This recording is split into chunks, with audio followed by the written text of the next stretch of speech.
Right, so in today's video, I'm going to be giving you a step-by-step guide showing you exactly how you can get yourself the perfect lawn in your garden. All the stuff I'm going to show you in today's video, there is a longer form video for each of them. So what I will do is I'll link everything in the description below. So if you want to see anything in a little bit more detail, you can head down there, click on those, and come straight back to this video when you're done. Now, there are a number of reasons as to why you might want to start your lawn from scratch. Maybe you're sick of your lawn dying over the winter. There's so many people out there who put so much time and effort into their lawns in the spring and in the summer, even into the autumn, just to then watch it die over the winter. And often that's because they're using the wrong grass type. It's not suitable for the space that they're working with. So if you want to go from a lawn that looks a little bit like this into one that looks like this within a matter of months, then keep watching and I'll show you exactly how you can do it. So the first thing you're going to want to do is kill off your old lawn. You can overseed an existing space, however you're going to have a mix of grass types, and if you start from scratch and you want something perfect, then you're going to want to start from the beginning, and this might be the very last time you do so. And it's the easiest thing to do. All you got to do is pick yourself up a product called Roundup. The main ingredient in Roundup is glyphosate, and what it'll do is it'll kill every single part of the grass plant. It'll kill the blades, it'll kill the root system. It may not look like it's doing anything at first, but give it 2 weeks and what you'll notice is the grass plants will start to turn yellow. And once that's begun, then it's too late for that grass to ever be recovered. And it does say on the bottle, you got to wait a while for it to degrade, but after those 2 weeks, you'll be absolutely fine. I applied it to my lawn this time last year, gave it 2 weeks, got on with seed, and the lawn ended up absolutely perfect. So don't worry about all the fear mongering online. You can absolutely seed 2 weeks after putting this down. Then once the Roundup's done its thing, it's about just clearing away that old grass. What you'll want to do is get on with your lawnmower, scalp it as low as you possibly can, and then get on with the scarifier and just scarify it to within an inch of its life. You're not going to remove all of the grass plants, and you don't need to, but the more of them you can get rid of, the better. And once you've done all that, it's about preparing the soil ready for the seed. And the first thing you're going to want to do is hollow tine aerate the soil. You can pick a decent hollow tine aerator up from anywhere from sort of 100 to 140 pounds, or you can hire an automatic one for much cheaper. And what you're aiming to do is just to loosen the soil so that once those seeds do germinate, the roots can go absolutely agadoo under the surface, making their way through that soil, bedding themselves in, helping those plants to become mature plants much faster. Once you've removed the cores, there's two options really as to what you can do. The first one is to rake them off. The second one is just to get on with your scarifier and just pulverise them to absolute bits. And even if you've got quite a heavy clay soil, you still can do that because those cores are filled with really good bacteria. So by pulverising them, you're recycling all that good bacteria into your soil. If not, you can get on with some topsoil.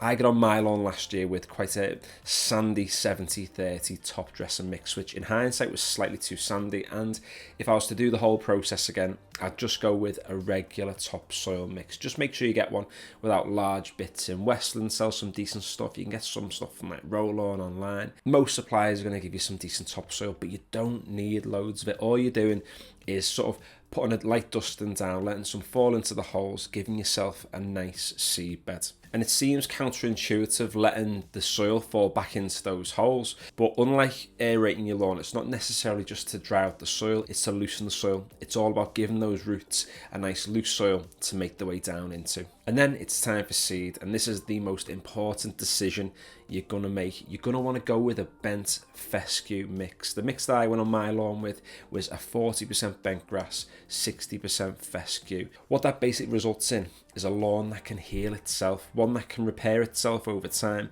and one that can actually fill in any bare spaces without the need for overseeding. If you go with ryegrass, all you're going to get is a shed ton of vertical growth, and when it thins out over the winter, the only way to actually thicken that sward back up is to get on with seed. And if you go with bent fescue, it's highly unlikely that you're going to have to overseed this time next year.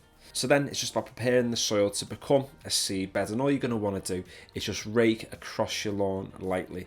Apply your seed using a drop spreader ideally, because if you use a drop spreader, what it's not going to do is fling the seed into any of your flower beds. And then you're just going to want to rake back over those seeds really lightly, try not to move them around too much. You don't need to get on with compost, you don't need to get on with the top dress, and the birds are absolutely not going to eat it all. Your seed will be fine. Then it is just a waiting game, and for the most part all the hard work is done. The only thing you've got to make sure you do from the moment you put the seed down is to keep the seed moist. Do not leave your sprinkler on for 20 minutes, nothing mental like that. Literally get your hose pipe, put it on the finest possible mist setting that you have, and just mist across your lawn.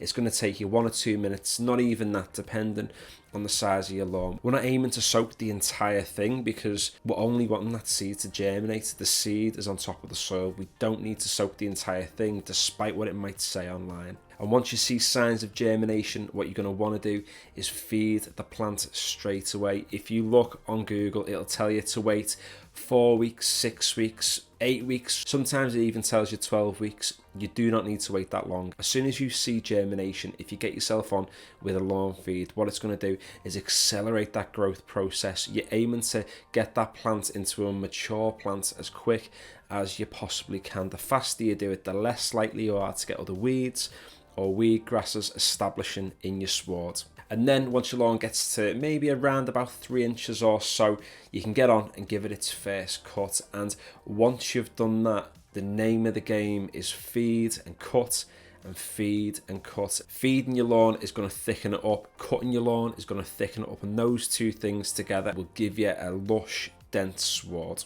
And what you're going to want to do at this early stage is to feed your lawn as much as possible to thicken it up. And I'm talking feeding it every single month, and don't be afraid of getting on with quite a high application. The only feed I actually put down on my lawns last year was True Grass, and True Grass is not a sponsor of this channel. However, I use it a lot because it works. It's not just a lawn feed, it's a soil conditioner, and to get your plant right, to get the grass right, you must feed the soils. You get your soil right, you get your grass right.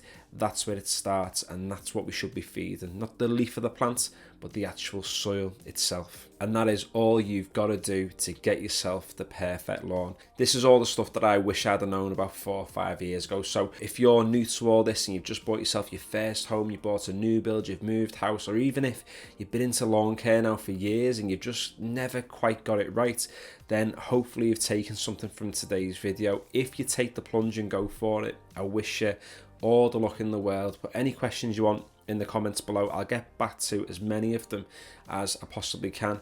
And just remember, if it all goes wrong, if it goes pear-shaped, then take it as a lesson, learn from it.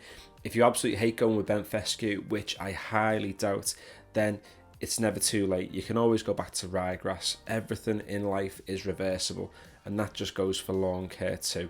So hope you have enjoyed today's video. If you are going to take the plunge, then I'd love for some people to send us some pictures on Instagram. I'll leave the link in the description below. If people do, what I might do in the future is put a video together where I show what people's lawns used to look like compared to what they now look like post transition into a bent fescue lawn. And I think that way it might encourage more people to take the plunge. If you get the right native grass in the right space, your lawn's going to thrive, it's going to look amazing, and you'll have a lawn that works for you. So yeah, subscribe to the channel if you haven't already. There's loads of lawn care stuff coming out over the next few months. Like the video if you enjoyed it or found it useful. And finally, thanks for watching.